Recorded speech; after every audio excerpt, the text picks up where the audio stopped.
All right, everyone, we're back to talk about One Piece chapter 1153, and we have yet another huge chapter to talk about. We got Loki's flashback, we met Harudine's mom, we met Loki's mom, who is definitely for the streets, and we also saw Loki's eyes, which are a very, very big deal. And we saw him climbing up the tree, which that is like the hardest panel in One Piece history for me. But Kev, I want to start by talking about the eyes with you. I want to bounce some theories off you, get your thoughts on it, and then we'll get into the rest of the chapter, of course. Absolutely. But I got two theories to start. First one, what if his eyes are what the awakened Third Eye members' eyes look like?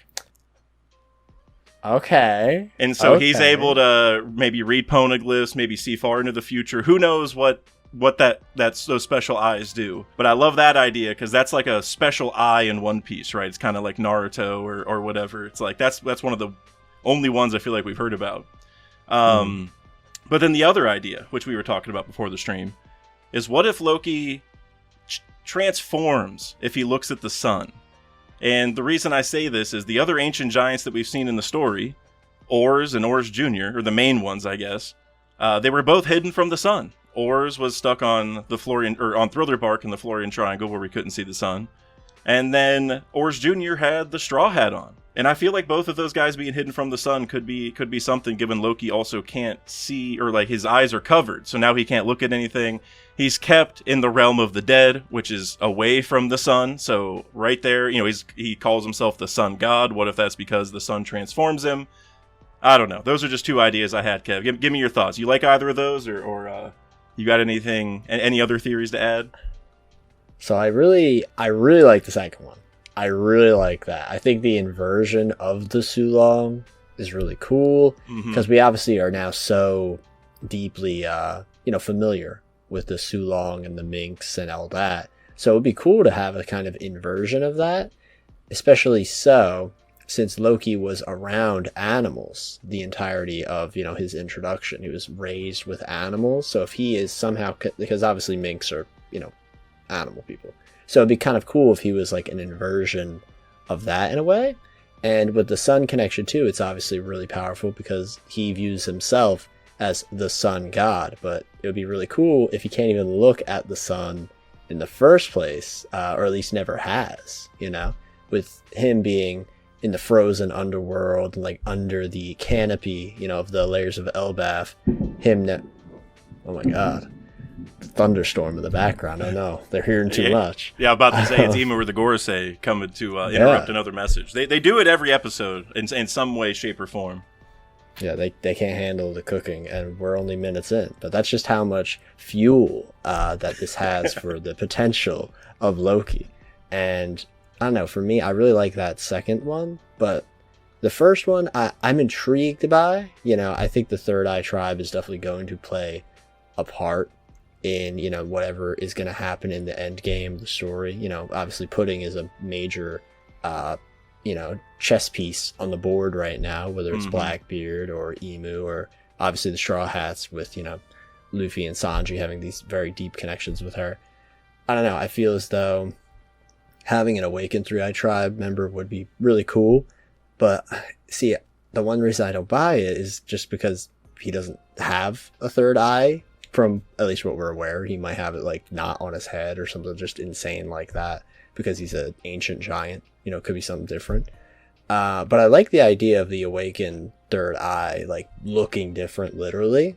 It looks like demonic, obviously, in a way, and that could even heighten why they were seen as like such freaks outside of them having three eyes, obviously. Exactly. Yeah. And like I said, we don't really have a lot of special eyes in One Piece, and now this is kind of the first reveal of one because we haven't seen the third eye one. And the thing that really makes me think that has a chance, although I do like the sun transformation more, and we'll talk about that one more too. But the other thing is that Big Mom is kind of central to the Elbaf story, right? And also Big Mom was in Elbaf when Loki was born. Like where we're at in the flashback right now, like Big Mom is there. She's chilling at the House of Lambs because they also had like an announcement, which is interesting with Estrid because she, again, I don't even want to talk about her, but she was saying how they need to, get rid of Loki, say it was a stillbirth, don't tell anyone this happened. Well, we saw in the Big Mom flashback, they all heard that he was born. Yeah. So I don't know if maybe we're about to see that next chapter where he's climbing up and maybe they're like, wow, we can't get rid of him, and then they announce it or whatever.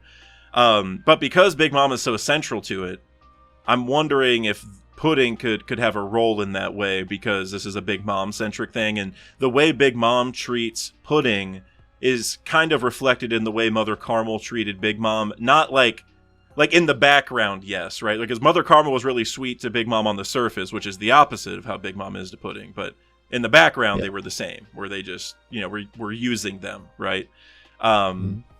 So, I don't know. I feel like that has a chance. But as we were saying, the sun transformation one I like even more, because it could also lead to an important question we just had in the comments, by the way. So this is a good segue. And also, I wanted to shout out Kuya and Cymex here. So, this was the main question, asking about if the eyes have powers. And we were going to start with that, but of course, I just wanted to give you guys a shout out because you guys asked about that. Kuya also brought up the Sharingan and stuff. And Cymex brought up Gojo, who sees through the bandages also, which Loki seems to do, right? He's not like actually blind, like he could tell Shamrock had the same face as Shanks or whatever, right? So anyway, shout out to those two. But the question that this segues to is this one by Mr. Bushido. He's asking, if Loki's innocent and he killed his father because of what Emu did to Harold, then what happened 6 years ago that led to Shanks fighting him?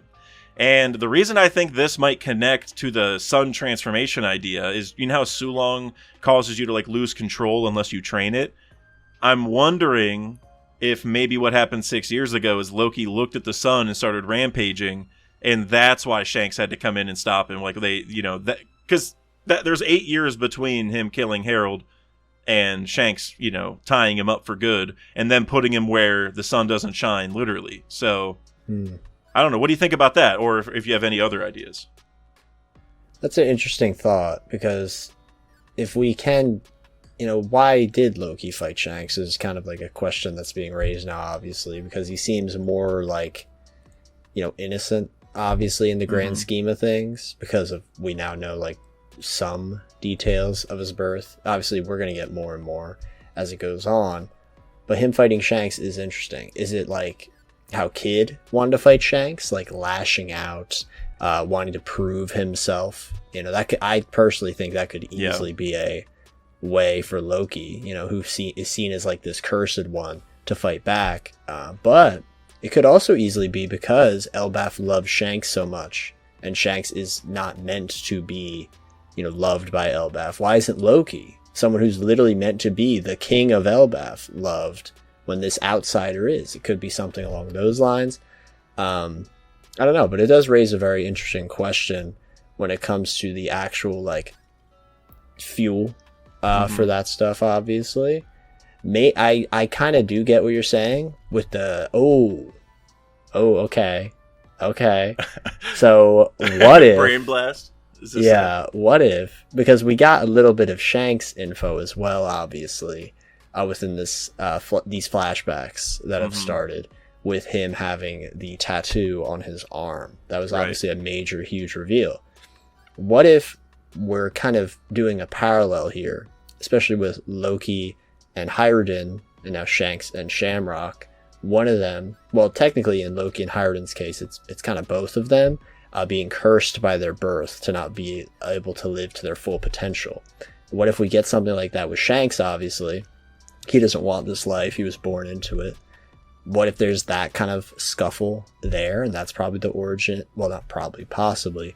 The origin of, Shanks versus Loki. I don't know. I think that could be kind of intriguing. Yeah. But I don't know. I think that's a cool concept. Just that question, I didn't really fully think about it.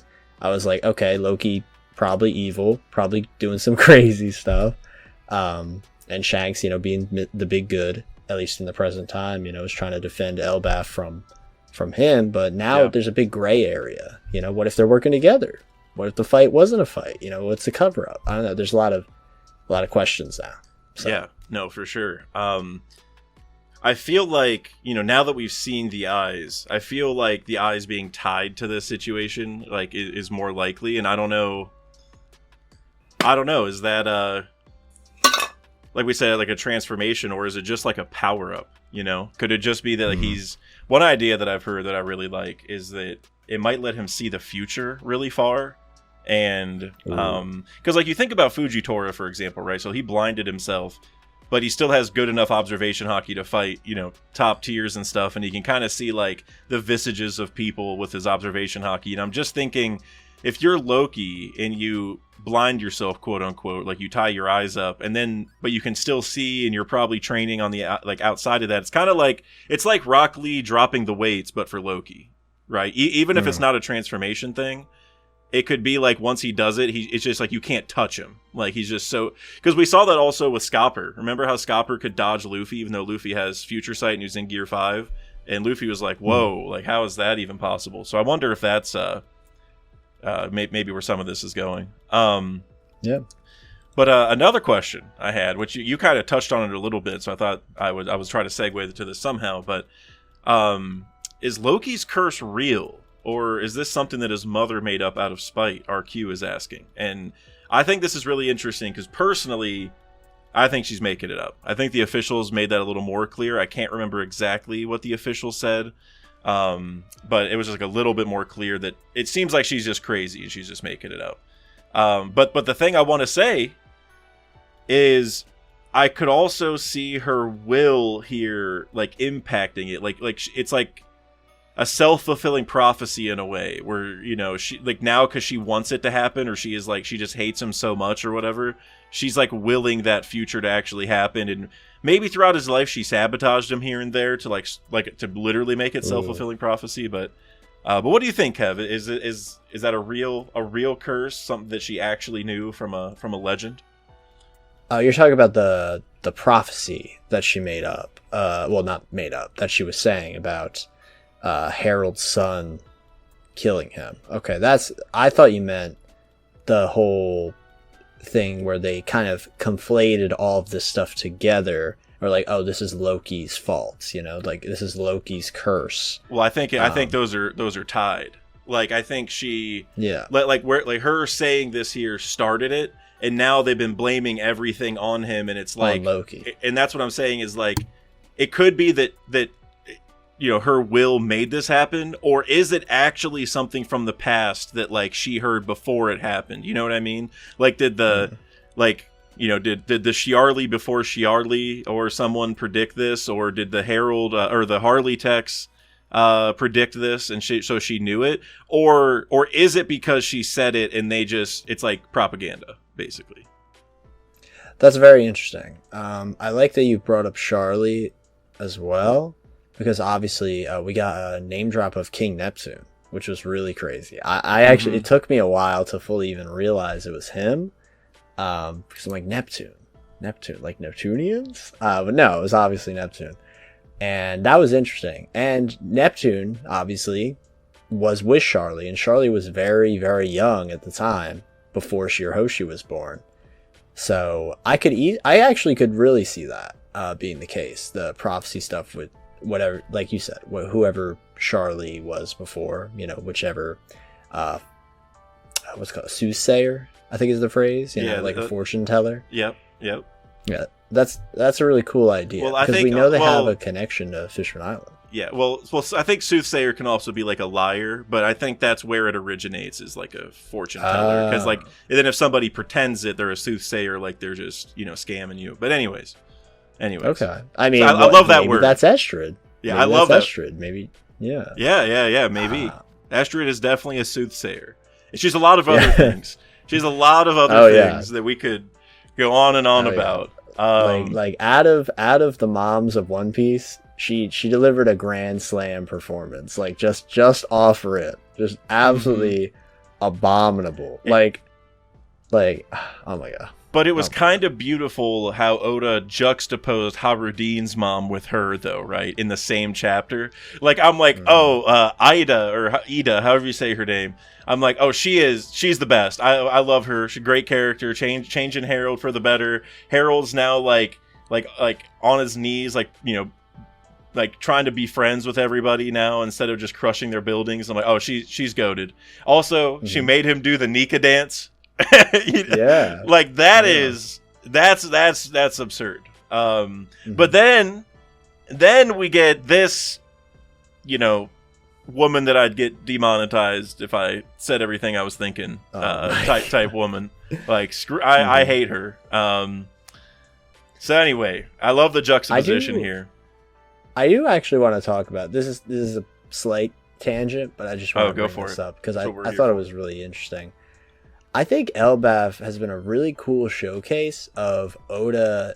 I think genuinely like really attempting to try and diversify himself when it comes to drawing women. Like Anj looks so different from like every other One Piece woman we've ever seen. And now Hiruden's mom, Ida, her face, like we've never seen someone with that exact face ever. Like the nose was different. The lips were completely different. Yeah, you're right. The eyes were different. Like every time I saw her, I was like, you look so distinct. You literally look like you could be like a main character. It's kind of crazy. I mean, and I don't know.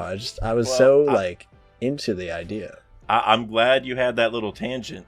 Because what if she is Mosa? I was kind of thinking that too, because she had that whole thing at the very end of the chapter, like, well, I want to see the baby, you know, and she cares. She's the mom that stepped up, you know, and that's what we need. She's so goated. Yeah, another Dadan figure. Yeah. Do you have any other Mosa theories that you're pushing? What about your girl Moda? The names are right there. Moda, Mosa. I mean, if I mistyped Mosa on my keyboard, it's just Moda. They're right next to each other. Yeah.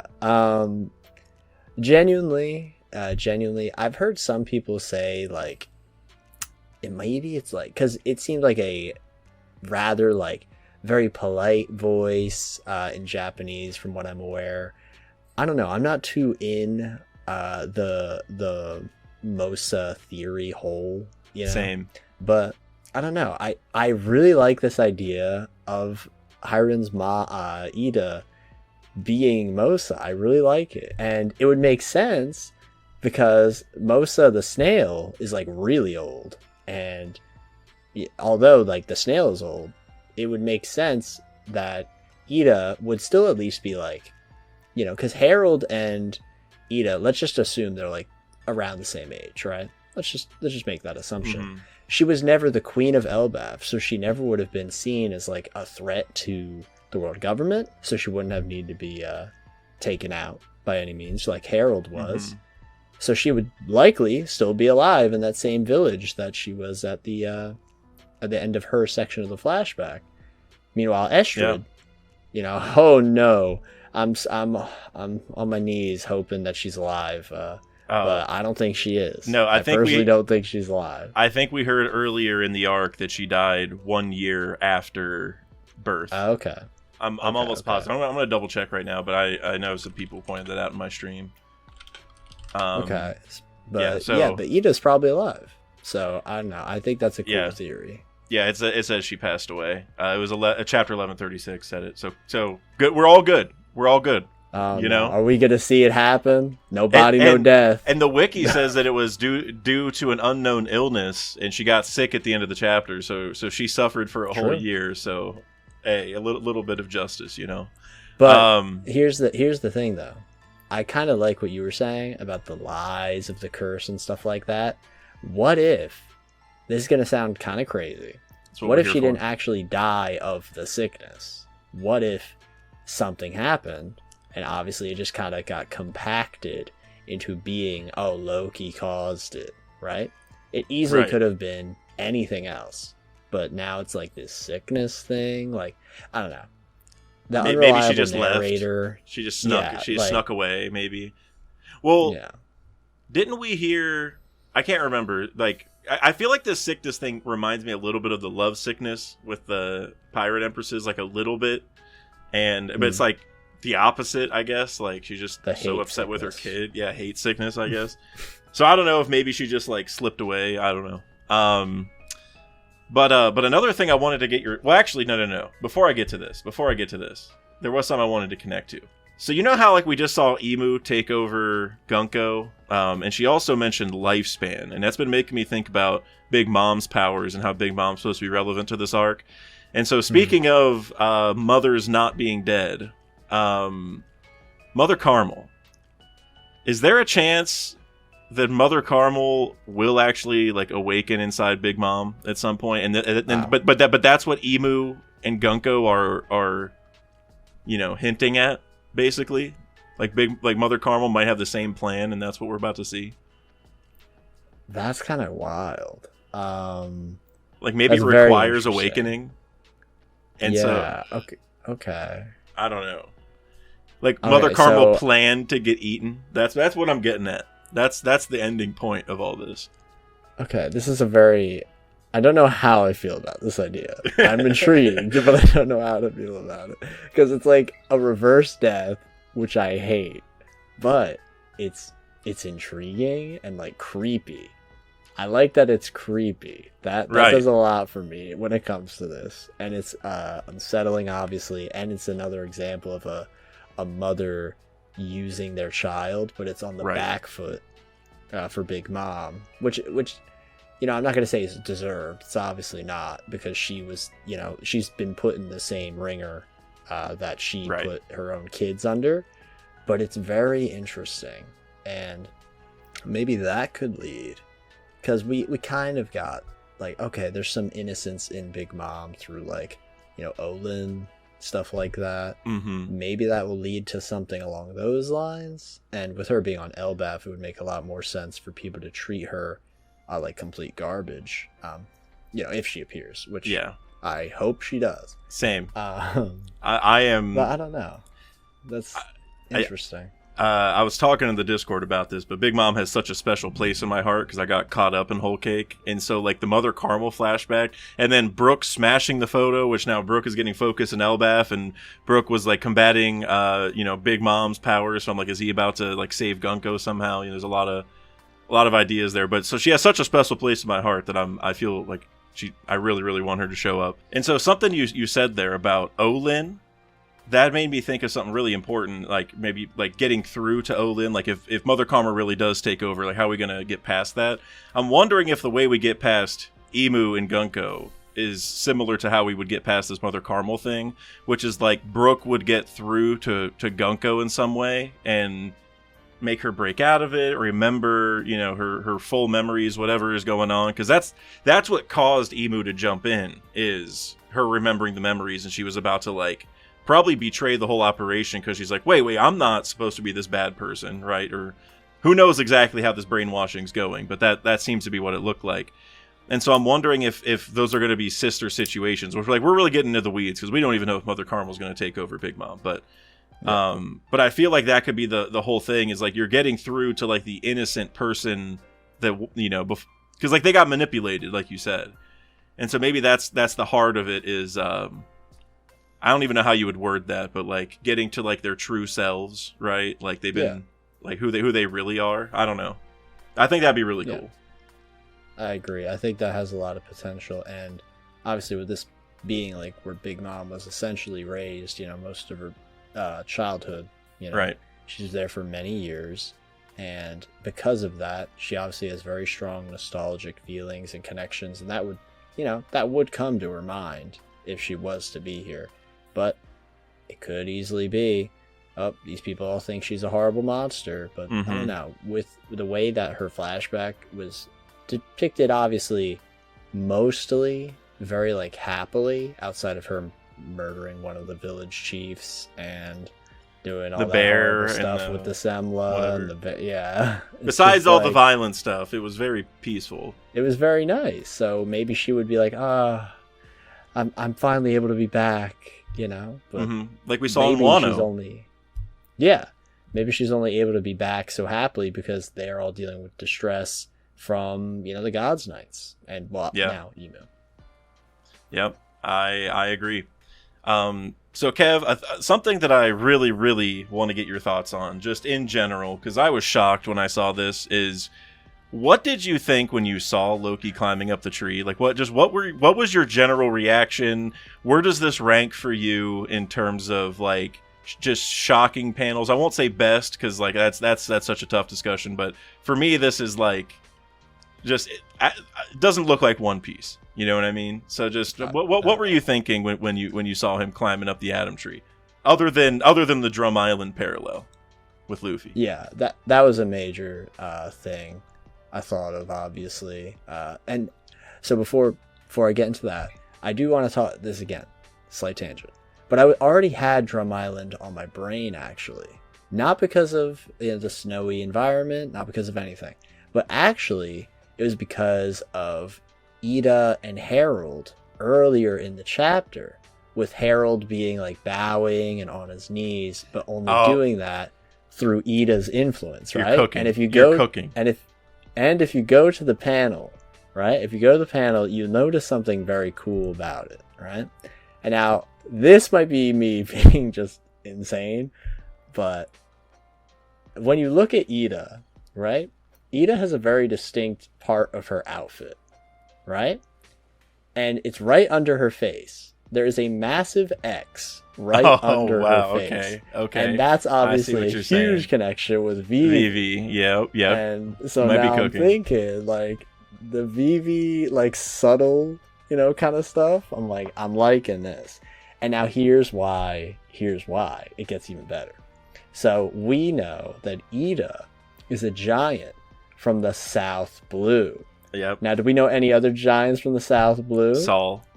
And who is he? Coincidentally, a member of the Will of D, just like Vivi. Okay. You see what I'm saying? Like, I don't know. I think that's really interesting to tie to to. Do you think she could be Jaguar D Ida? Is that what do you think that's a possibility? It's possible. Because here's the other thing. Here's the other thing is, remember how she was grabbing Harold? I'm going to switch over to it.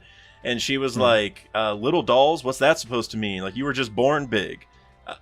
This kind of crap is why all us other giants are lumped in with you Elbaf savages. Do you know what other giant has talked about that reputation that they don't like? That was Jaguar D. Saul whenever he met Robin at O'Hara. So, absolutely.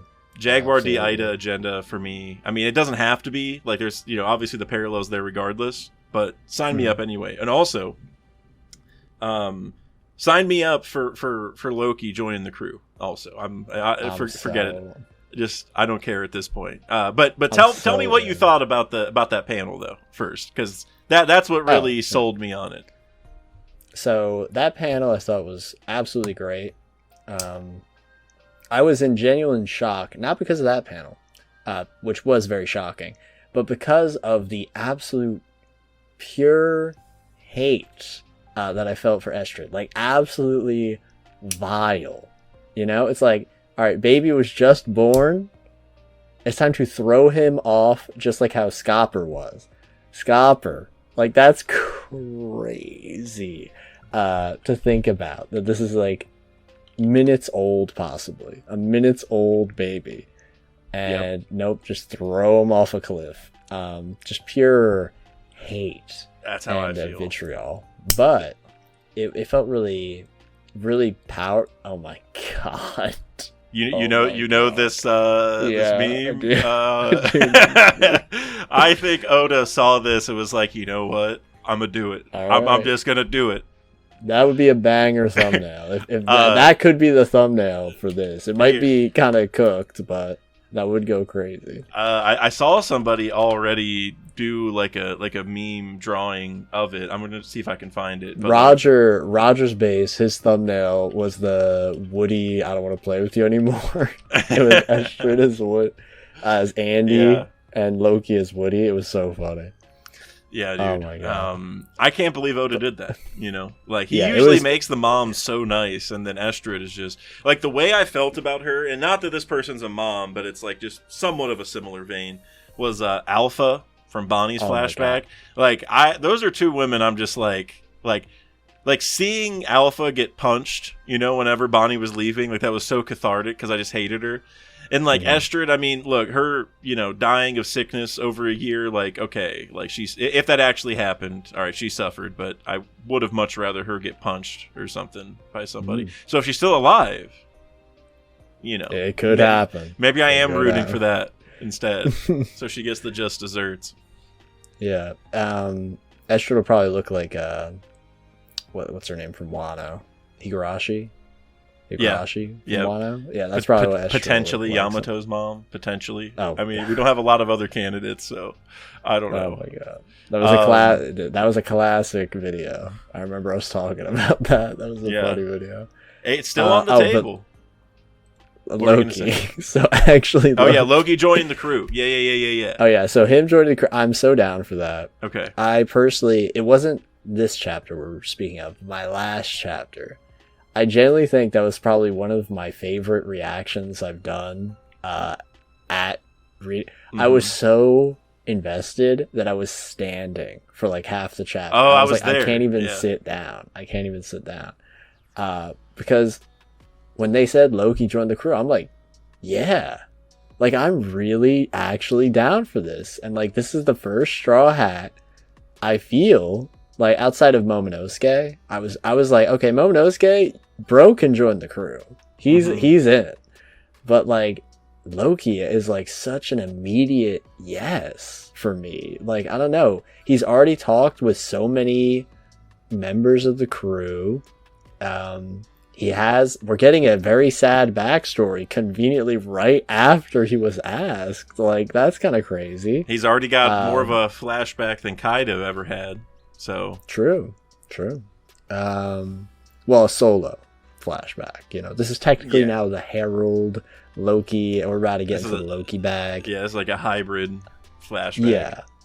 Yeah. But I don't know. I really want him to join. I don't know. I think, same. And when the way Luffy said, "You seem like it'll be a lot of fun to be with you," it felt so like sincere and sweet, and I think that would be a really great way to have him.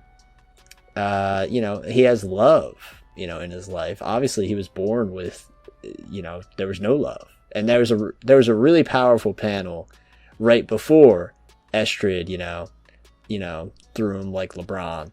It was like him, Steph. yeah, with the step back 3. It was him reaching, and he found nothing. Like, I felt like Oda really cooked with that little monologue box. And whenever you were talking about Luffy, this line, Elbaf doesn't seem to want him, like that. Like, Luffy understands people so well, because look how true that is now, right? Yeah. Like he could, like Luffy had all sorts of other reasons to think that, but now, like, I don't even know, man. It's Luffy's cooking again. I mean, he's always been cooking, Absolutely. but this is my favorite Luffy stuff. Like, Gear 5 is cool, the fighting's cool, that's necessary, it's always going to be hype, but like, this is the reason Luffy is the GOAT, is this type of stuff, man. And I want Loki on the crew. He gets to the people, and I don't know, I genuinely am like, not that I was against other characters joining the crew necessarily, not that I was against it, but I'm so immediately for this, not even based on like, oh my god, the giant would be so awesome, right? No, but like based off the connection that these two have, based on like already the little things we're getting, like he's the ultimate outcast.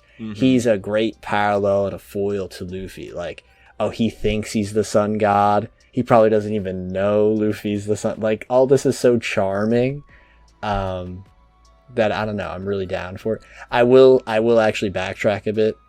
I forgot to mention I did also think Bonnie would be great for the crew, but she still has her crew.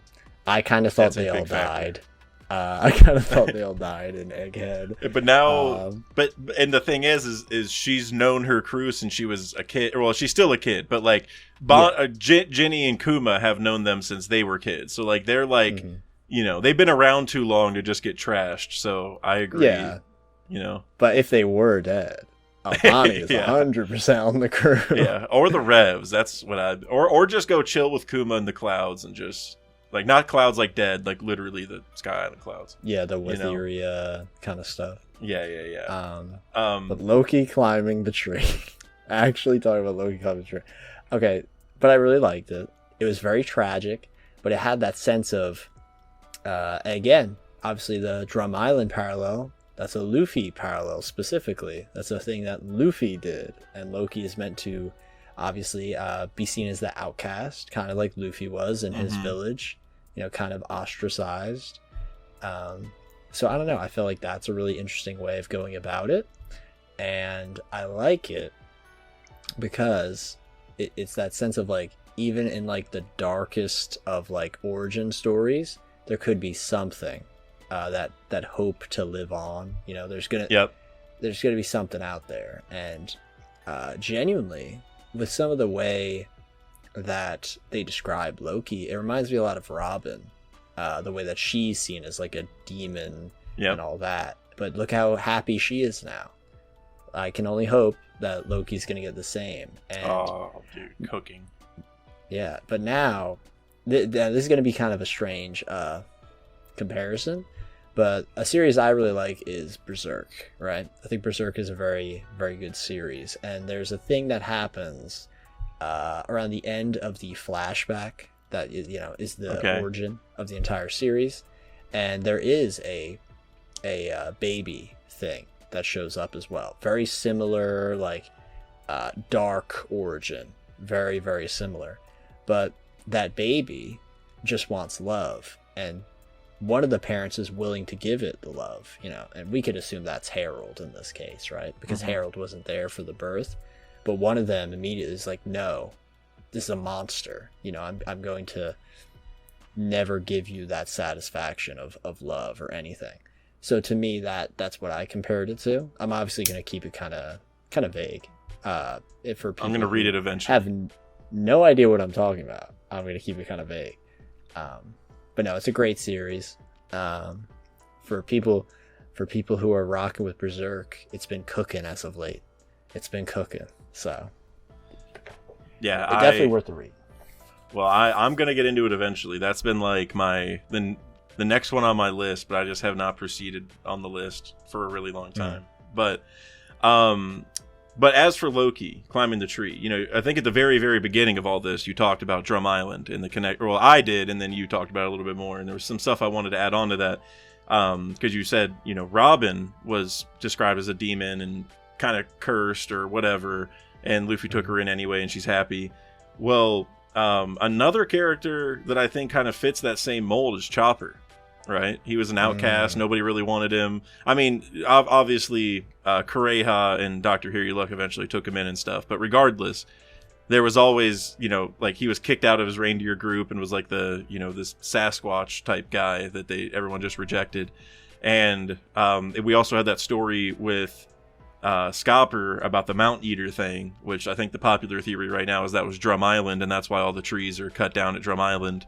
And obviously, Kureha's there and stuff, right? So that could be where Roger was getting treated. And so I'd feel like we're getting a ton of Drum Island callbacks right now. But I've been saying that Kureha's gonna have a role here because we have Jarl, the oldest living giant, and so the oldest living woman should come back, and also this is like the immortality arc. So I just feel like the woman who has a secret of living a long time, who hasn't told anybody, should probably reveal it now. It might be the same secret that beats the regeneration, which was my theory. But yeah, that's very interesting. I definitely think I was actually talking with Randy not too long ago, and he's also very on the Kureha wave of like Good. her being relevant in some form or fashion.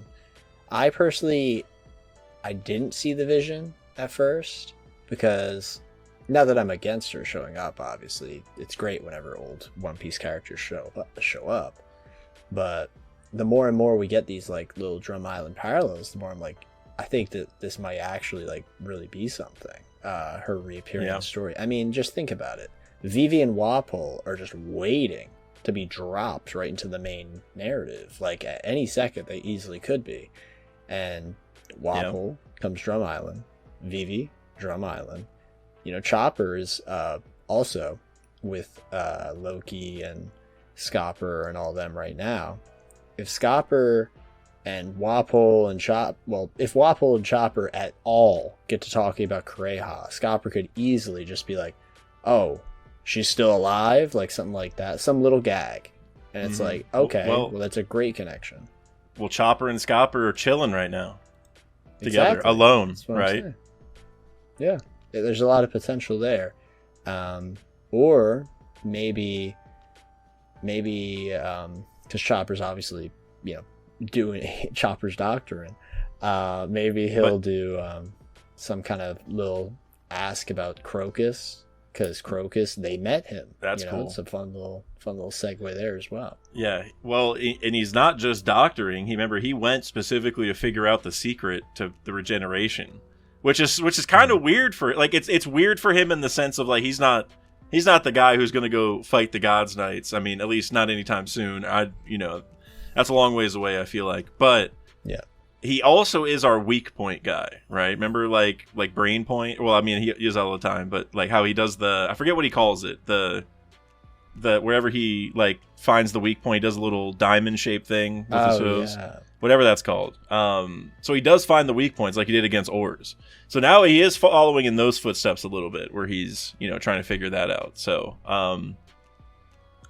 I don't know. I feel like this could be I feel like all the Straw Hats are kind of set up to have big arcs, to be honest with you. Like, Oda's done a really good job. It's like everyone has had a little bit of focus except Usopp.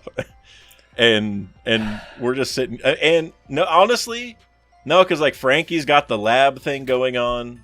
The mural.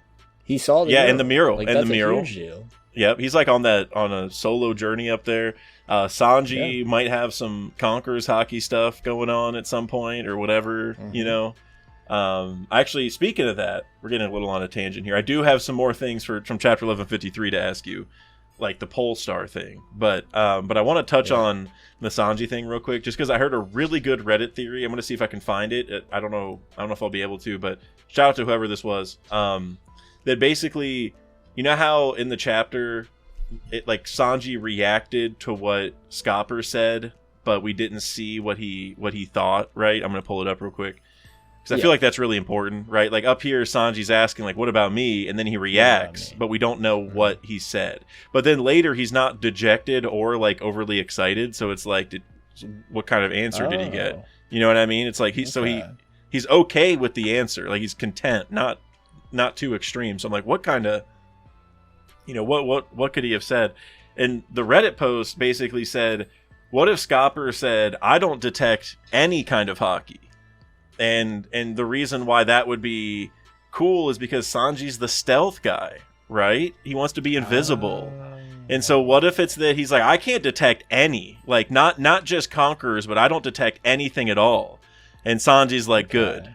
Like not I don't know if he would have actually said that, but that's what he thought in his head, is like, well, I am suppressing my energy, so that's good. Like maybe, and so that would be why he's content. Like, he's not mad, but it's like, oh, well, yeah, I mean, like, he might be kind of flattered, by that. But it still might be that he gets, I think he's going to get Conquerors, to me. I think it's just going to happen in my mind.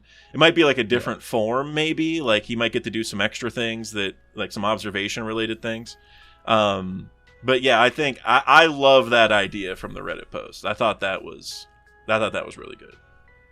It would be, I think it was in Film Red, where Shanks was like the observation hockey, like, canceller. Yeah, like that seems like a very Sanji thing to do, because it's stealth kind of adjacent.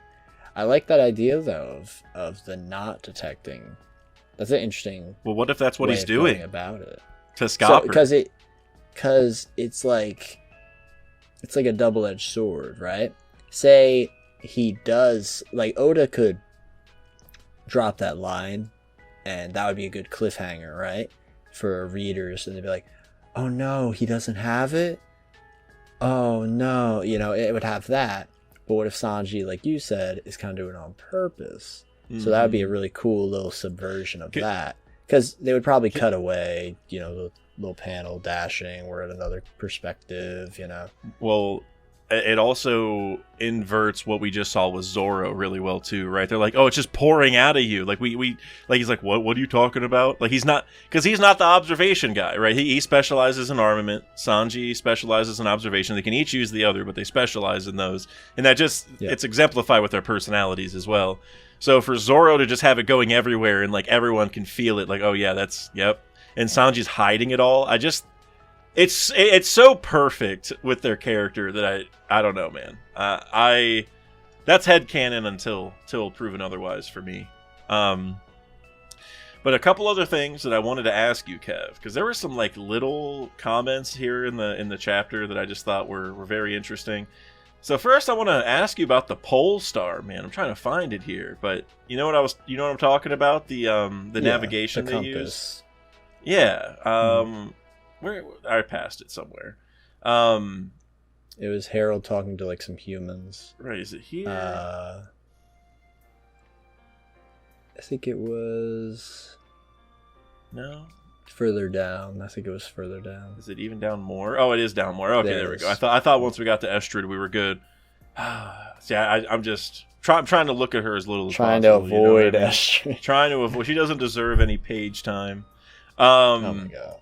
But yeah, so here it says 70-ish years ago. I like how it says 70-ish. I wonder if that's Oda being like, I got some things to figure out, like especially with Brook's backstory, because this is like when Brook would be joining the convoy probably.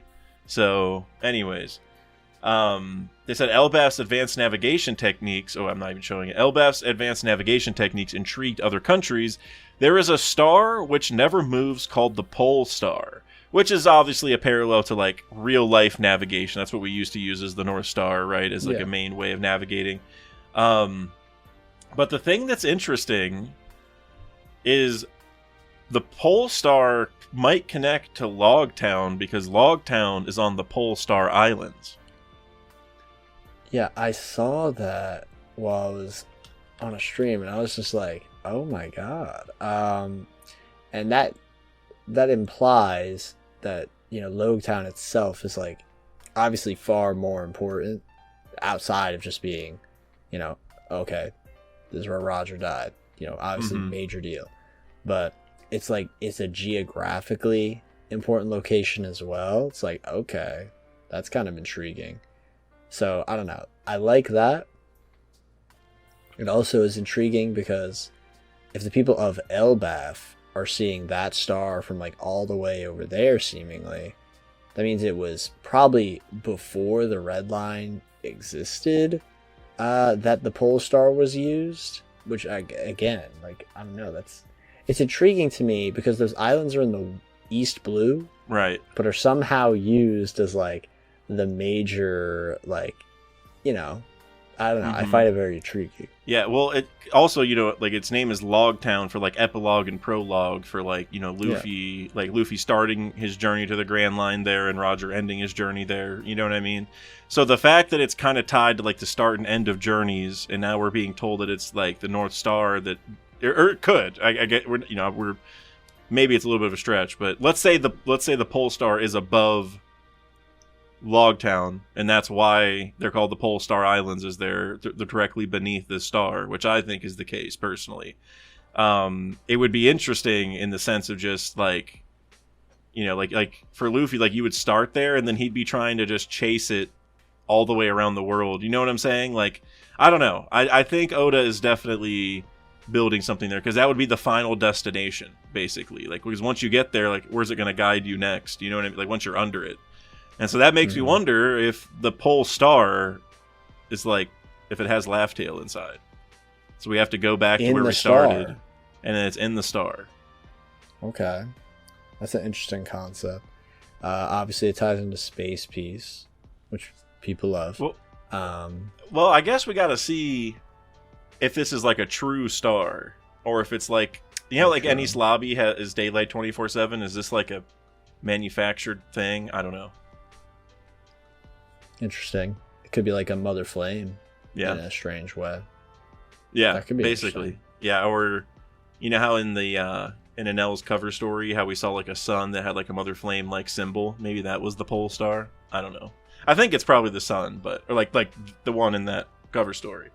But I thought this was really interesting. Like that's like, that's the pre-log pose days basically. So that's some special stuff, I feel like.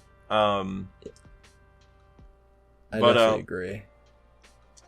But the next thing I wanted to ask you about is this horse, Asura. Couple thoughts real quick on this that I want you to unleash because I feel like there's a lot to say actually.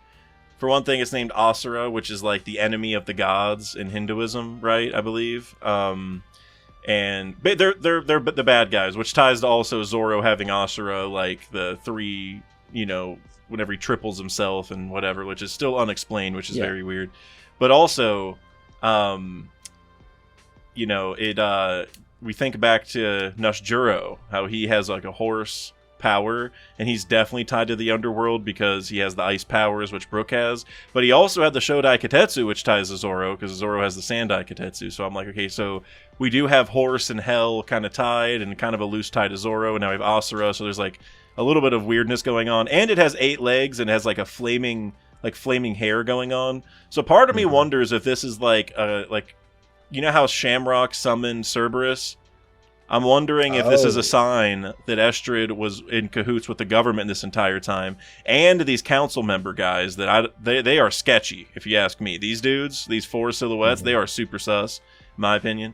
But I'm wondering if this is where the government allegiance started, like the bad one with the Gods Knights, because maybe Harold wasn't actually trying to sell them out, but these people were. I don't know. But but I'm wondering if this was like a government summoned thing that was like given as a gift or something like that, because its hair being on fire is definitely reminiscent of awakened zones or these things being summoned from these circles. I like that idea a lot. So there's a lot I want to unpack there. One, I definitely agree with the Nosturo thing. I 100% agree with you there, because that to me was a very big red flag. I'm like, okay, so we're seeing this very, very intricate, detailed horse immediately after Nosturo, and it has like flaming, stuff. Yep. And it's like it's unnatural. Like so many things about the horse are just wrong. I'm like, okay, and I like kind of what you're saying there with the council. I didn't even think about that. I kind of felt like they were kind of meant to be metaphorical, like they are like there could be an Elbaf High Council. I actually like that idea a lot, because it makes the king seem significantly less important, which is cool. Obviously we saw Harold kind of wanting to apologize for his crimes, so there has to be someone he's apologizing to, which could easily be that council. So I like that. After I read it, someone in my chat said that horse specifically has ties to Loki, like the god in Norse mythology. So I thought that was a really cool little thing there. Apparently it's Odin's steed, but for some reason Loki is like the father of the horse. Mythology's weird, kids. Let's not get into that. Isn't Jormungandr Loki's kid? I think. I can't remember. I wouldn't doubt it. Loki got up to some freak stuff. I wouldn't even be shocked. But yeah, the horse is definitely connected to Loki, but Odin as well. And Odin is the father of Loki. So it's fitting that Harold was being given this horse. I thought that was really cool. So I would not be shocked in the slightest if the horse does come back around in some way. So that's cool. Also, so for me, it was Asla, which sounded more like a normal Scandinavian-ish name. I was like, okay, but what you said there about it being Asura, I'm like, okay, that's something. Yep. And the reason I bring this up is you said the stuff with Brook in the underworld. What was Brook's animal? A dead horse. You see, there's even that too. It's like, okay. And Nostromo's like a dead horse as well. It's like, I don't know, the horse stuff is like, it's intriguing. It's unnatural, like an 8-legged horse. Like that's weird. So I don't know. I'm a big fan of this. It seems almost ridiculous, but in like a good way. You know what I mean? Like this is something that Big Mom's book would have had. Like this exact creature. Well, something really important to consider that's kind of convinced me of everything that we're saying, that this is like I don't know if the government would have summoned it, or if there's like a place, like, Elbaf has like these animals that haven't been touched in forever. I don't know if that could maybe be it, but look how big it is, right? It's massive. Like, it's bigger than Harold pretty much. Like, that thing is huge. And you think back to the Gorosei, right? Like, remember when Dory and Brogy were like, oh, these things are as big as the monsters on Elbaf or whatever. It's like this, like, it's kind of hard for us to tell because of the scaling of everything, because, like, these are all giant things, so we don't really think of it that way. Like, somebody did mention it's huge, one of these guys. But it's, like, this is probably a Gorosei level creature, like, or size creature, not level, like, strength-wise. So, yeah, I don't know, man. Like, the scale is so crazy because we see Harold and Estrid, but then underneath them are smaller giants, and the giants themselves are like ridiculously tall. So just imagine like a little like hair of that horse is probably the size of a human being, like not like width wise, but at least definitely height wise. So I don't know, like it's just crazy. Like, you're definitely correct with the Gorosei size, like, creatures. It's absurd. Like, the worm guy, probably, like, around, maybe not the same. The worm might be a stretch. But definitely, like, the bird. I think the bird is probably the same size as the horse, for sure. Yeah, I think so. Something I do want to bring up, right? Because you mentioned the connection to the world government. So, one thing I found especially interesting about Estrid upon introduction was that she studied geomancy. I felt like that was a very, very crazy detail. Is that what they called it in the officials? Was geomancy? Yeah. Okay. Geomancy. They called it the Earth Wind Arts in TCB, but from what I understand, it's basically like feng shui. Like, oh, yeah. Okay. That's what someone told me who I consider very reliable. Okay, because when I saw geomancy, I immediately was like, okay, geodes, like gems, like maybe that has something to do with Bonnie, like something crazy like that. That's interesting. Obviously, she has a big obsession with like luxury. Yeah, she asked for like the jewels and gold later.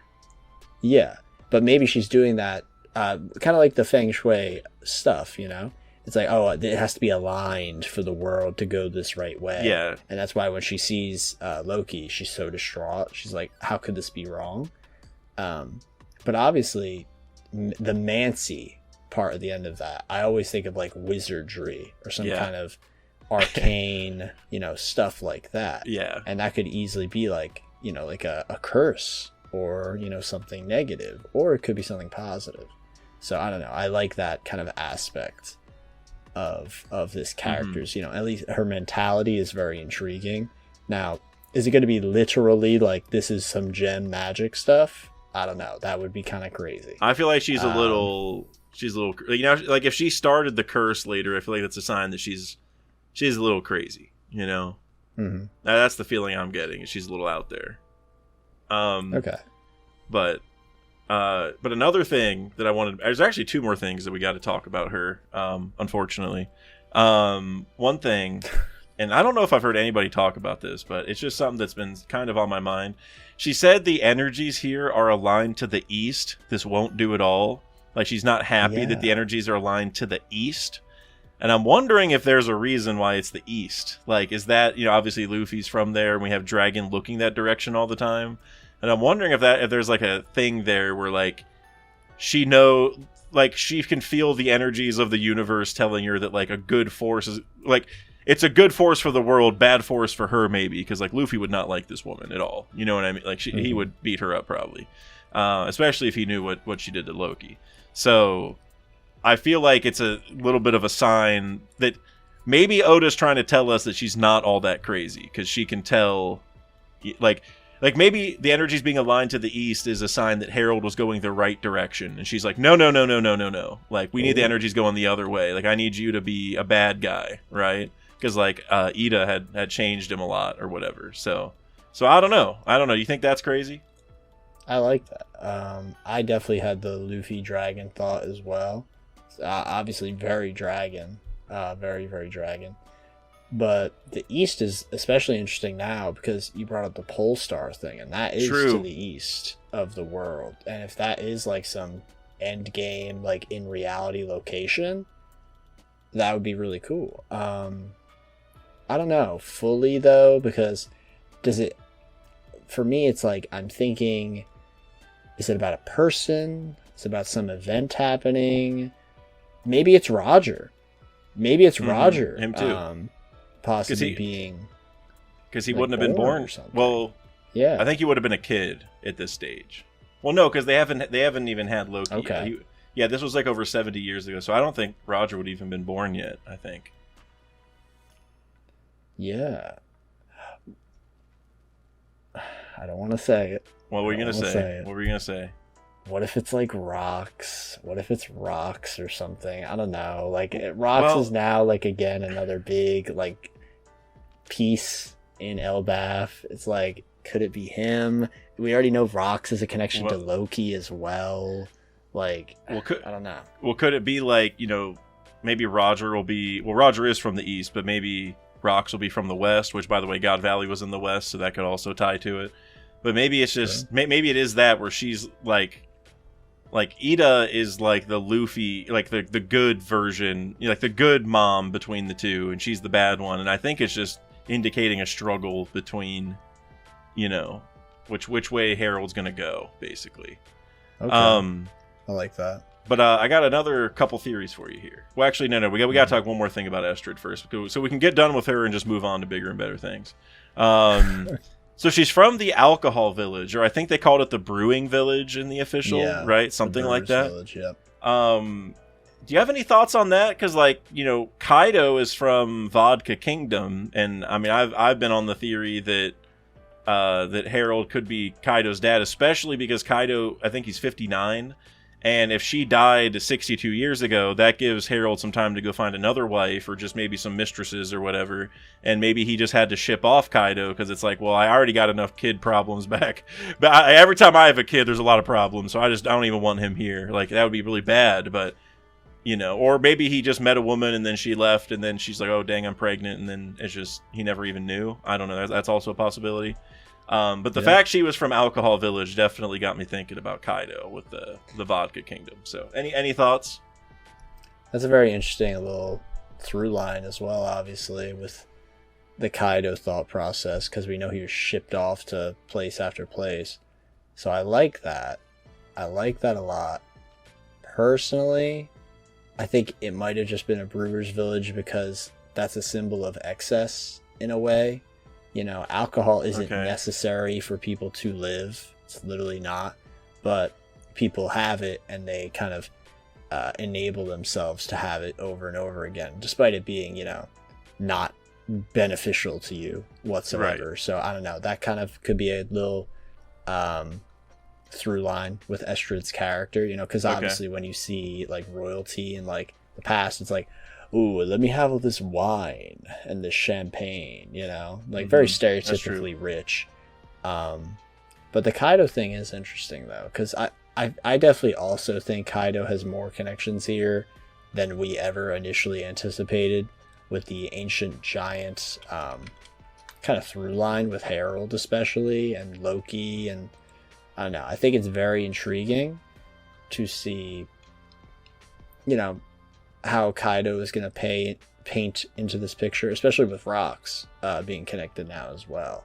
So the inevitable Kaido Big Mom redux will happen here, but how for Kaido, I'm very excited. Yeah, man. I feel like, Kaido and Big Mom have been connected for so long, and we know Big Mom has a role here, and I just feel like Oda has clearly painted the picture that but I think both of their storylines are meant to come to a final point here in Elbaf. I'm sure there'll be differences, but it's basically going to end up being that Big Mom has to get through her mama problems, and Kaido has to get through his daddy problems. I think is where we're going to get. They're both going to learn about their families in certain ways, and kind of. For Kaido, maybe it's like forgive his dad in a certain way, because, I mean, maybe he'll learn what Harold had to deal with all the other kids and stuff. I don't know. He'll probably still hate him if he figures it out. Big Mom has to definitely, she loves Mother Carmel now and has to grow to hate her, so maybe that'll be it, where they both flip-flop how they feel now. I mean, we don't really know how Kaido feels about anybody, because we got, no flashback, but who knows? Another thought that I wanted to run by you, and I can't remember if I even mentioned it earlier, but I just want to talk about these guys more in general. But I feel like one of these guys could be Mosa, one of these council member guys, like whoever these silhouettes are. Because I can't remember specifically, but I think there was a chapter earlier this arc where they talked about these guys. Like, I think it might have been Harudin talking about his past, and he said, like, yeah, I couldn't become king because the council said that I'm not eligible. Blood. Mm-hmm. I think he said that before we saw all this, so we already knew that something like that existed. Kind of like a Gorosei of Elbaf is kind of how I feel about it. And so I wonder if one of these guys could be Mosa, because if they set up this whole thing, like with Estrid, maybe there's a fifth one that we're not seeing who didn't like the plan, and so maybe he's like been on Loki's side the whole time. Because Mosa has said that they've never, like, them and Loki have never met. So that's always made me kind of think, like, okay, who wouldn't Loki have met but would still take an interest in him? So Ida's a really good idea. Now, she maybe could have met him. I feel like she should have. We don't know what happened to her. Maybe she got, like, run off the island or something. You know what I mean? Who knows what her situation is, like, after this point in the flashback. But I feel like one of these council members makes a pretty good fit, where it could maybe even mimic, you think... There's been a lot of parallels with the Gorosei in Doflamingo's, like, upper echelon, because he originally had 5 people, but then Corazon obviously ended up helping Law and betraying Doflamingo and stuff, so then he only had 4 of them. And people have thought that the Gorosei might end up doing the same thing, because we had that picture where the Gorosei were kneeling in front of Emu in, like, the same exact pose as Doflamingo's guys kneeling to him when he was a kid. And so I'm wondering if it could be a similar thing here. Like, these 4 guys are just the really bad ones, and there's, like, a traitor, quote unquote, or just a nicer one. I don't know. Any thoughts on these guys in general? Because these guys intrigue me a lot. I like the idea of them having, like, a Gorosei parallel, because it would show that despite Elbaf never being part of the world government, there's always going to be that weird, inherent, like, there's something wrong. And having a parallel with the Gorosei of all characters is a very, fitting thing to do. I do like the idea of the traitor as well. I think a lot of people kind of expect the Gorosei to have a traitor because of what happened to Saturn and then Garling immediately being put in. Right. I think it was the worm Gorosei or the bird Gorosei, one of the two, who had this panel of, like, utter shock at this reveal, and so a lot of people speculate that they're gonna betray the Gorosei versus, like, Topman or Nosturo. Nosturo's Garling obviously at this not. point too. Yeah, I forget which one it was, the worm or the bird, but I distinctly remember that one of them had a panel of, like, a sweat bead or something, like, upon seeing Garling become a Gorosei member. So I would like if Elbaf does a similar kind of thing, with a council of stuff, which makes it very intriguing. Like, why does this council exist if, like, Jarl exists or Dorian Broggie exists? Like, these people idolize, who are very much in the front, in the foreground, are seen as, like, heroes and good role models and all that, but this council is kind of just there. It's very, I don't know, maybe they're in the Heaven Realm. Maybe we've still never seen them. I'm kind of on the boat still, where I think the Heaven Realm is like a grave place, and that could connect to, like, the Skypiea trees with the souls in the trees. 100%. But I don't know. The Heaven Realm still could just be some bougie giant place that we don't know about. Yeah, I think Oda's hiding that for a big reason. I think.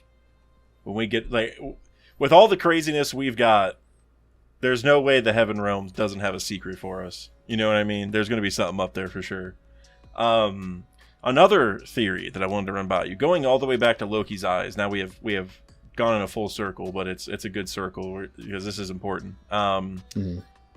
We got essentially a confirmation in this chapter. I'm not sure where, but we got a confirmation that, the serpent soaked in blood is the red line, which we kind of all presumed, but they mentioned that directly, which I thought was kind of insane. And so whenever we got Loki's eyes at the end, one of the people in my stream commented that it could be related to snake eyes, because they do kind of look that way.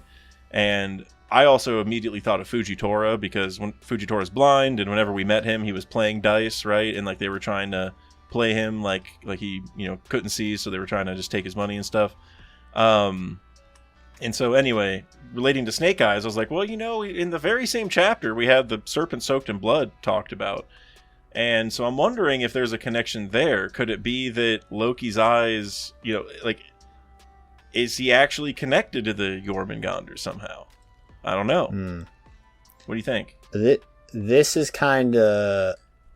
I don't fully buy into the snake thing, because for everything we've seen in One Piece so far, we've never gotten a murmur of there being, like, reptile people or dragon people. Like, even with Kaido, the dragon fruit, it's not necessarily an actual dragon, it's a fish. You know, there's never been like a reptilian thing in One Piece, so I'm a bit speculative when it comes to that, when it comes to like people, obviously. Now, what's interesting about this is that the Jormungandr red line concept is intriguing, because the Jormungandr idea is like a myth in their culture, that the red line is a serpent. So what I'm kind of thinking is this: if they believed that the red line is a serpent, and they just believed it, right? Eventually, a devil fruit would have to have been made about a red serpent soaked in blood, all this, right? What if that's the thing? What if that's the reason Loki's like this? Because we know about the fruit. Now, I do not believe for a second that Loki actually ate the fruit. It's probably the Gomu Gomu no Mi. It's probably what Luffy ate. That's just me. But it's intriguing to think that just because they believe that Jormungandr exists and is a red serpent thing, that a fruit for it could exist out there and be transmitted around like that. So that's something I've been thinking of. But I don't know. I think that this direction is great, because it could be literal. It could literally be a snake, which I don't believe, but it could be. It is very good for like metaphor when it comes to their culture and showing how that, yeah, this is obviously a reference to Norse mythology, right? But it's a cool way of interpreting the One Piece world in a way, you know. And the serpent soaked in blood, it might be not literally soaked in blood, you know, like because it's red, but maybe it's soaked in blood because they know that the Lunarians who were there beforehand were completely wiped off the face of the earth, and it's like a metaphorical, oh, it's soaked in blood. I like that too. Thing. That's more so what I'm leaning towards than a literal, like, it is a snake thing, because I don't know. I just think the metaphor is just more intriguing. Yeah. Ever since we saw the snake on the mural, I've been definitely wondering what's going on, you know, with all the snake stuff. And also, like, Boa's fruit has proven to be a little more important, you know, because of Blackbeard going for it and stuff. And I just feel like, you know, if you're going to have a giant serpent turned to stone, that's probably how you're going to do it. And she also is like a snake, like Boa, like her whole, the whole thing on Amazon Lily is like the snake situation, you know what I mean? They're like snake themed. And so, I don't know, I always thought there was an interesting connection there. But I agree, like, it actually being a giant snake, it's like, I just have so many questions at that point on how, like, where did it come from? Why is there not more of them? Plenty of questions. So yeah, I'm not sure either, but as One Piece goes on, I feel like more things that we didn't think were real are becoming real. So who knows at this point, you know? I think the only, like, here's just a brief concept, right? A little brief concept. So let's be, you know, hypothetical. Any animal can eat any devil fruit, right? We know that there is a giant fruit. We know that exists. We could say that one of these giant snakes, kind of like Nola, right? Let's just say Nola, because that's a big snake we know. Yep. Let's say Nola eats the giant fruit. right? Which I'm fairly certain San Juan Wolf has. I'm fairly certain. Yeah. Yep. If the snake just ate it, wrapped around, Ouroboros style, like a lot of us think, and then was, turned to stone, that's a very easy way for it to happen. And it's possible. We've seen all of these little details, not all at once, but very slowly throughout the story. And I think stuff like that Oda's really good with at the drip feed. But it's not even a drip feed. It's just, oh, this thing is connected to this thing, it's connected to this thing. It makes the story and world building feel a lot more alive than I think a lot of us truly expect, which makes it great to read constantly. Yeah. Yeah. And, I like that idea with the devil fruit, but I'm also thinking you could have something giant eat a snake fruit, because we know inanimate objects can also do that, and that could be an interesting way to do it.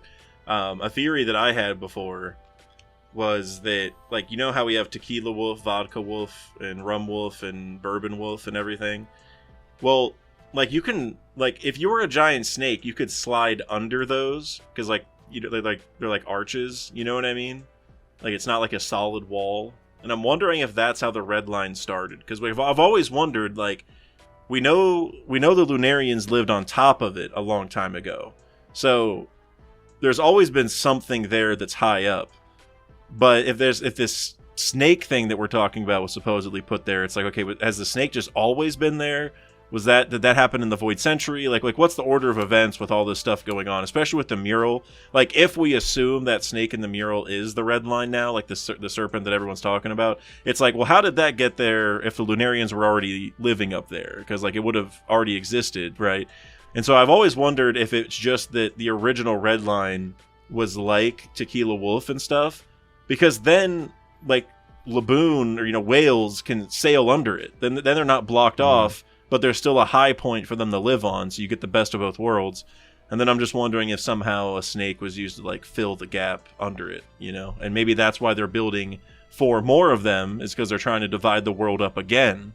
I don't know how they would do that precisely, but they might just be recreating what they did before, because they've been building it for 700 years, so it's like the people back then would have maybe remembered what happened in the Void Century, or been architects of it maybe, and understood, like, this is how we're going to divide the world up again. I don't know.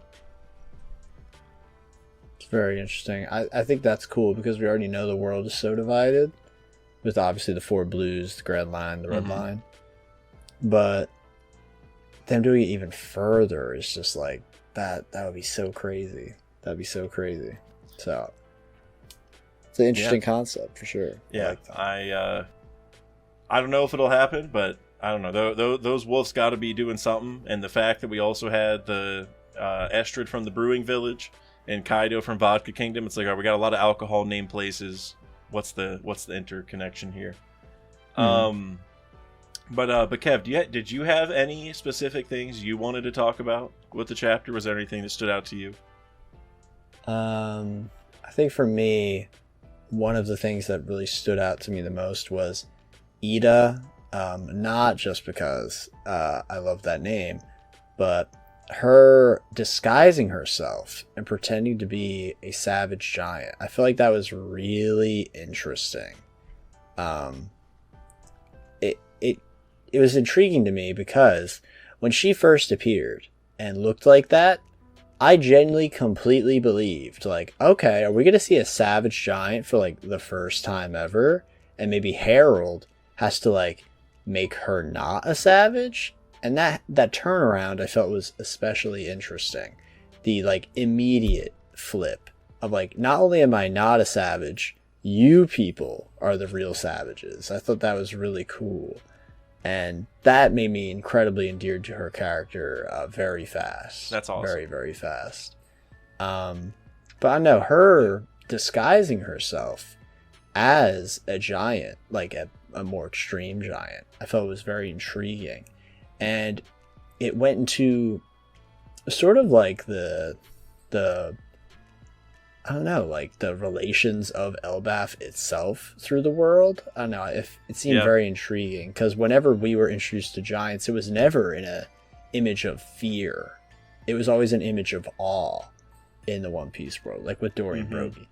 So having her in our this flashback here, obviously, which I think is the earliest we've ever seen giants like in a flashback at this point in time, be immediately feared and reviled was really cool. Yeah. And it goes to show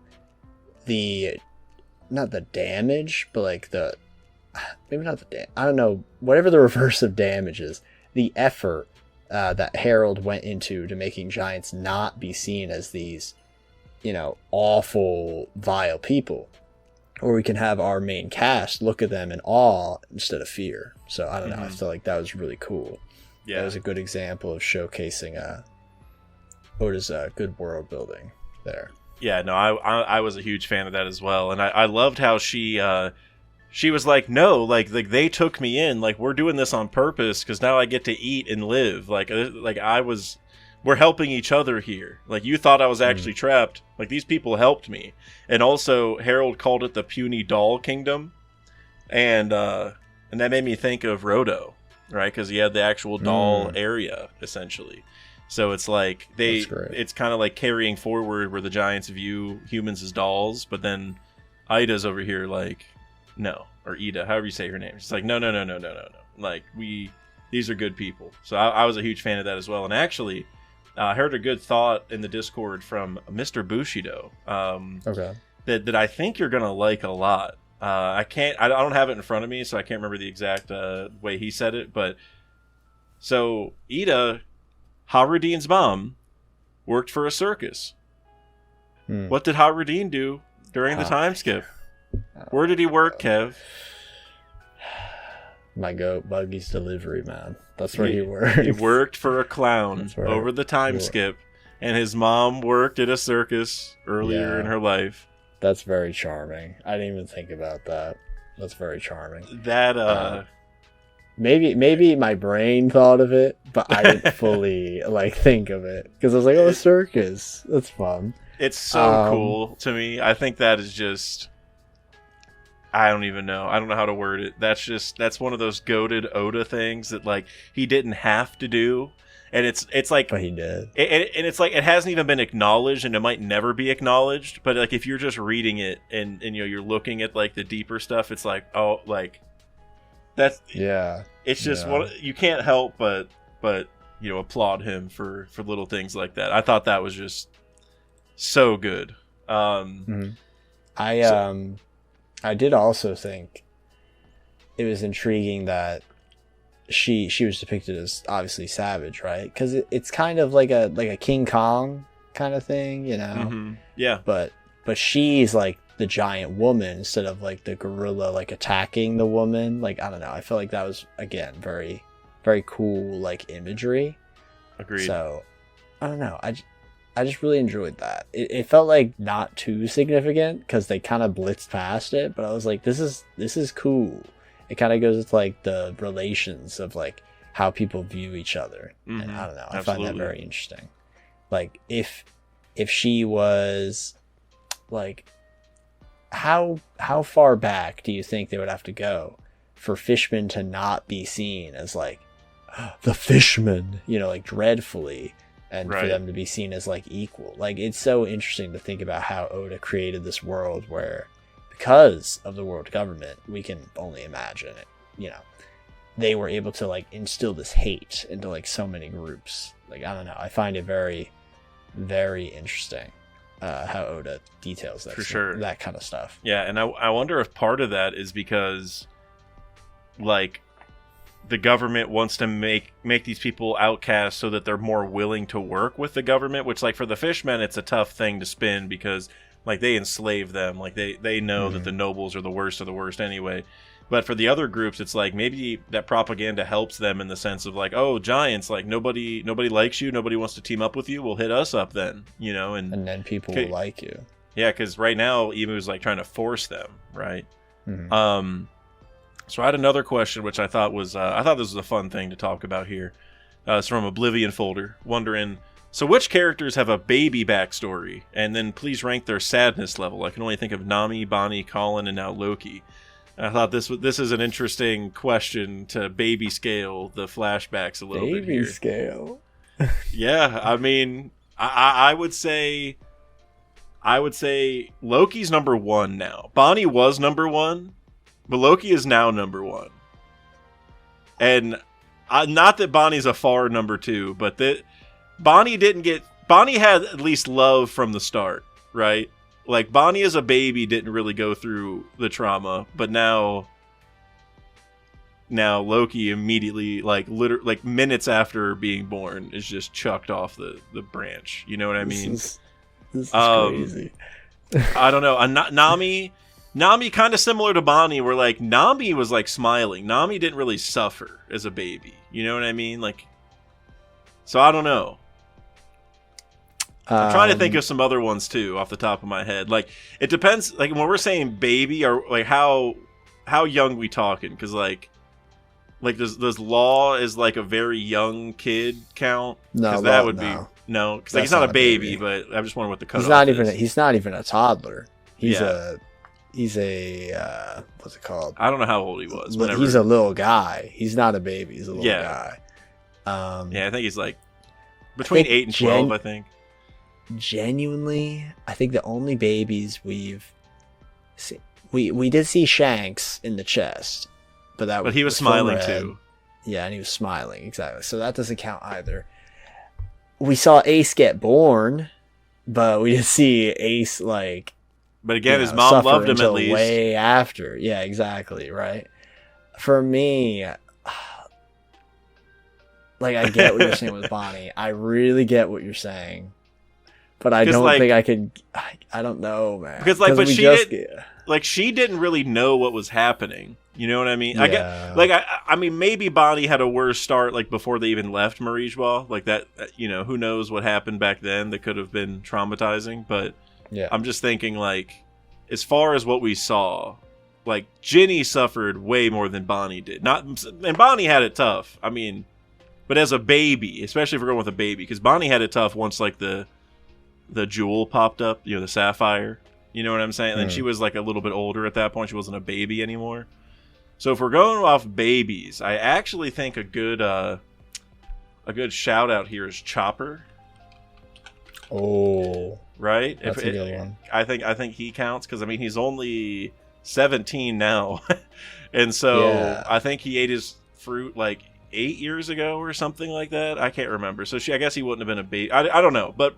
No, but since he was a baby, he got rejected for the blue nose. Because the blue nose, exactly. Right. See, like, that's where you're cooking with the blue nose trauma. You're cooking with that because it didn't even matter about the devil fruit. It was just, it was just that added on arrival.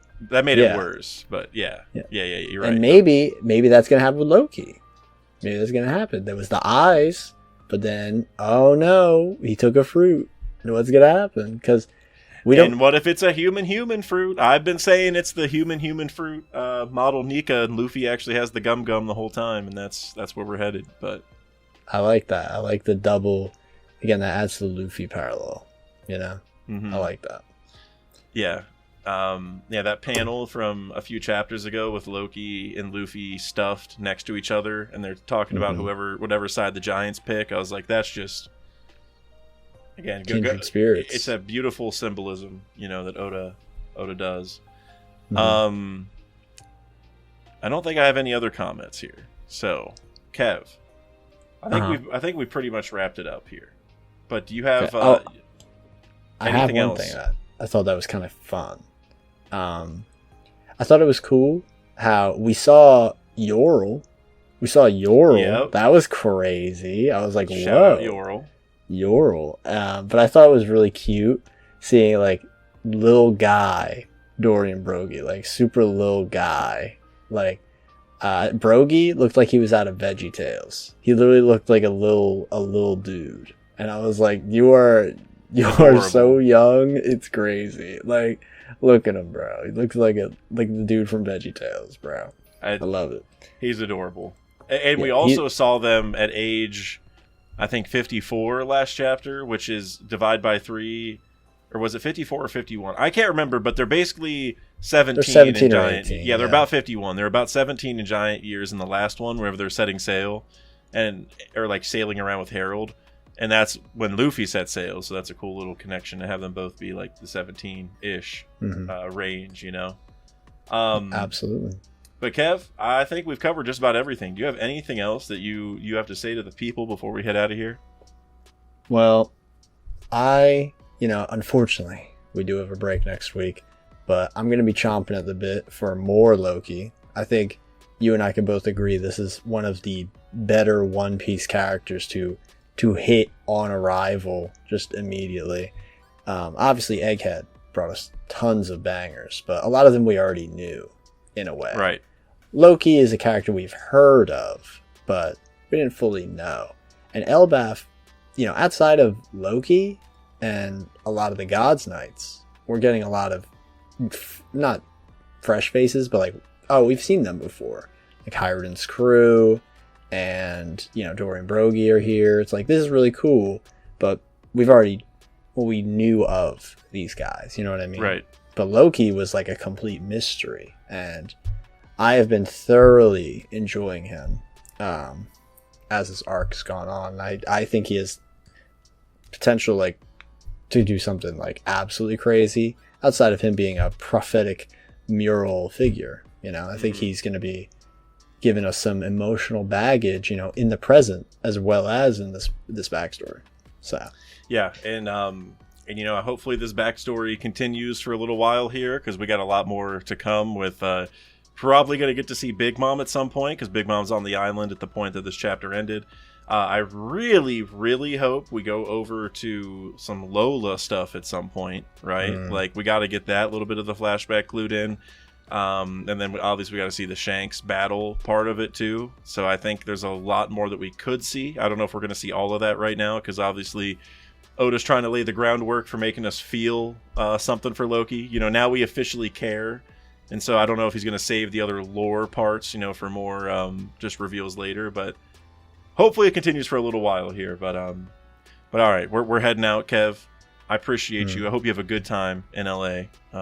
Be careful. Thank you. It's going to be a fantastic time. If any, if any redacted heads are in LA and somehow manage to spot me, and I've never been to Anime Expo. I've never been, but I hope it's not super swamped. I hear it's like insane. But if anyone somehow it'll be like, where's Waldo? Where's Kev? Oh yeah, and actually, I was recently watching a video where a guy played Where's Waldo on, I think it's the NES, I want to say, and oh my god, that was the worst game of all time. I don't know. Really? I would want to tell you to go watch like a video on it to see how bad it is, but I really don't want you to waste the time even just like seeing how bad it is. So it's really up to you. If you enjoy like making fun of terrible things, then go ahead. I think you would enjoy it, but my god, it was just, I don't know. It was terrible. Sounds like it could be a banger. Could be a banger. Is it like The Room, or is it like just actually bad? It's actually bad, I would say. No. There's like some RNG in it that is like so unnecessary that makes like beating it, like, to beat the game you pretty much need luck to win, and so but you have to do it in one run, and you're finding Waldo, but it's like a side scroller a little bit, so like you're scrolling back and forth looking for Waldo, but it's not very obvious who Waldo is. Like it's not like in the books where he's red and white stripes, like very clearly. It's like sometimes he's wearing green and red, and you don't know going into the level what he's going to look like. So you just have to like get used to kind of like his setup, kind of. It's really bad, man. So anyway, if you guys want to watch that, I wouldn't recommend it, but maybe if you like that stuff. But all right, we're heading out, everyone. Wild. Thank you for watching. We'll be back not next week for another chapter, but I am gonna have another discussion out soon. It'll be before the next chapter. I don't know what the topic will be, but I got a guest lined up, so we'll record something. But Kev, I appreciate you, and everyone else have a good night or day, whatever time it is, and we'll see you next time.